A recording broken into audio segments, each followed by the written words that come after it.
هذه طريقة الحكم. نفس الأحساب اللي أنت جنابك تتحدث عنها الآن أيضا قرأ على صدام، وأيضا كانوا مشردين، كان حصر عليهم الفلس، وكانت عوائلهم مهددة، وكان فلس ما بجيبهم، وبالنهاية نال.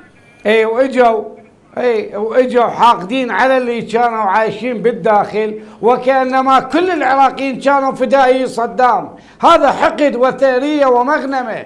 كانوا بالعراق العراقيين ايضا يأنون من كل نظام الحكم السابق. اني لانه انت يعني اعطيت تضحية وعلى عيني وعلى راسي، لازم تحكمني باسلوب فاشل، لان انت قدمت التضحية لازم تسرقني، لان قدمت التضحية لازم تبوق النفط، لانه انت والدك استشهد، لازم تبطحني وتنفذ علي كل المخططات وتبيع بلدي تفسيخ. والله شنو حضرتك كنت معتقل لعد باقي العراقيين ما اكلوا بالوجبة نوى، مو العراقيين كلهم تدمروا في ذيك الحقبة. بعدين وبالنتيجة هل أنتم بصراحة كنتم الآن أفضل من ذاك الحكم؟ اعطيني سيادة البلد، اعطيني تعليم بالبلد، اعطيني صحة يعني بالبلد. حكم صدام أفضل من هذا الحكم دكتور؟ صدام أرحم وأفضل من هذا بالله في لا أستاذ محمد، هاي نقطة مهمة.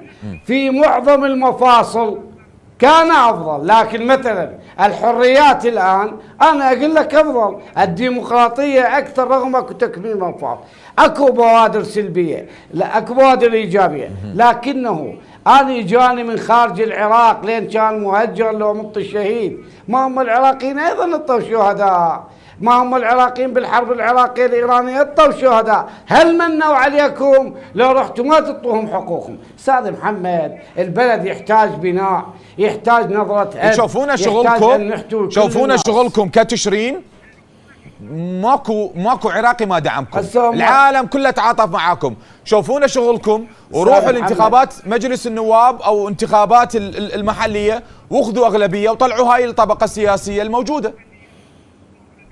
ايه خل امد لك ايدي بجيبي اطلع لك مليون وانا اغنى واحد بتشرين، وغيري عده مليارات جاي يشتري بالاصوات. تعطيني بالله تقدر انت محمد عبد الجبار الطوب وقدامك العدو مالتك يشتري الاصوات؟